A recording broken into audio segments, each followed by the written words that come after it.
ओम परम तत्वाय नारायणाय गुरुभ्यो नमः। इंसानियत हर आदमी को इंसान बना देती है और लगन हर मुश्किल को आसान बना देती है। लोग यूं ही नहीं जाते मंदिरों में पूजा करने। ये आस्था ही तो है जो पत्थर को भी भगवान बना देती है।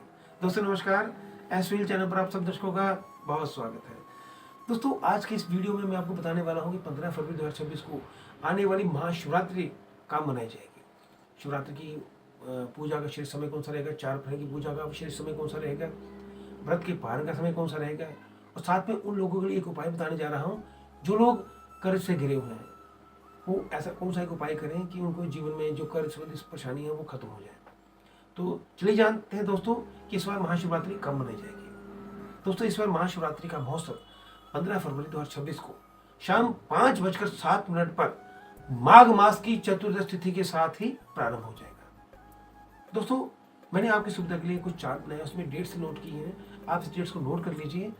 इस डेट्स में आपको, जैसे ये पहला चार्ट है, व्रत कब रखा जाएगा। ये दूसरा चार्ट है, व्रत के 4 प्रहर की पूजा का सही समय कब तक रहेगा। अब तीसरा चार्ट, व्रत के पारण कब किया जाना चाहिए, वो श्रेष्ठ समय कौन सा रहेगा। ठीक है दोस्तों, ये आपने नोट कर ली। तो कहने का मतलब महाशिवरात्रि की तिथि का उदय 15 फरवरी को शाम 5:07 से प्रारंभ हो जाएगा, जब आपने ये पूजा कर लेनी है। ये श्रेष्ठ समय है दोस्तों। अब देखिए दोस्तों, अब आपको बात करते हैं, ये लगन जहाँ शिवरात्रि प्रारंभ हो रही है वो कैसी श्रेष्ठ स्थिति में आ रहा है। देखिए दोस्तों, ये रहा लगन। उस दिन रविवार है, लगन कर्क रहेगा, चंद्र राशि मकर है, उत्तराषाढ़ा नक्षत्र के चतुर्थ चरण में ये तिथि उदय हो रही है। देखिए दोस्तों, लग्नेश चंद्रमा मंगल पंचमेश के साथ सप्तम भाव में विराजमान है, जो लगन को पूर्ण दृष्टि से देख रहे हैं।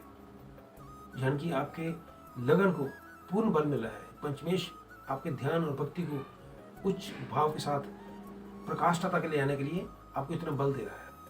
शनि धर्म और भाग्य भाव में बैठा हुआ है। शनि खुद धर्म का कारक ग्रह भी है, भाग्य भाव में बैठे हुए हैं। और भाग्येश गुरु ग्रह मोक्ष भाव यानी कि द्वादश भाव में बैठे हुए हैं, जो आपकी भक्ति की प्रकाष्ठता को परम उच्च स्थिति तक ले जा सकता है। तो इतना श्रेष्ठ समय है, आप इस श्रेष्ठ समय का उपयोग कीजिए। तो लग जाइए शिव भक्ति में। आप भी इस बार महाशिवरात्रि पर भोलेनाथ सदाशिव जी की कृपा से, उनके आशीर्वाद से मोक्ष को पा लीजिए। अब बात करेंगे ऐसे विशेष समय में कौन सा उपाय करें कि जीवन में आपको धन संबंधी समस्या से छुटकारा मिल जाए। तो आपने करना क्या है कि रविवार को दोपहर को 1:15 पर शमी के पेड़ के पास जाना है। वहाँ पर निवेदन करना है कि शमी का पेड़ है, तो निवेदन करें कि मुझे आपकी कुछ पत्तियाँ चाहिए पूजा में, आप मुझे आज्ञा दीजिए। तो पत्तियाँ तोड़ लेनी है। और अगर आपको काला धतूरा मिल जाए तो और भी श्रेष्ठ हो गया। काला धतूरा हो गया, पत्तियाँ हो गई, और साथ में आपने बिल्व पत्र 9 गिनती के तोड़ लेने हैं।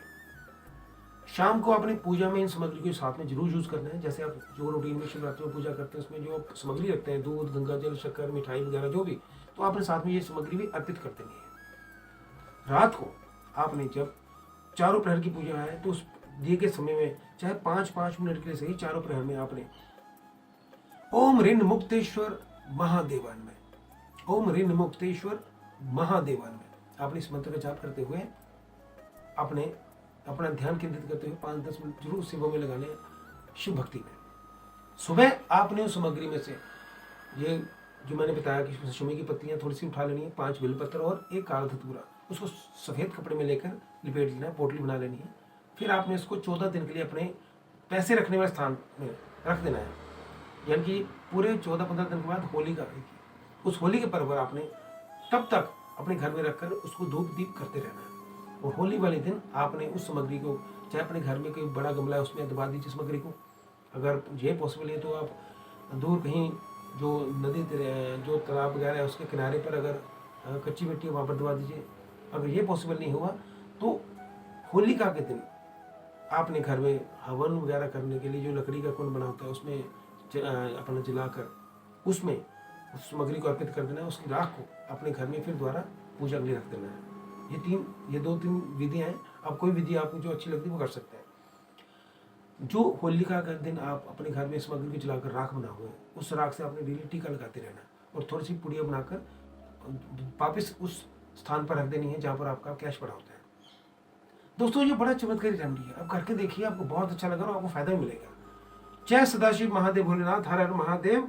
भगवान भोलेनाथ आपकी हर एक इच्छा पूरी करे। ओम नमः शिवाय।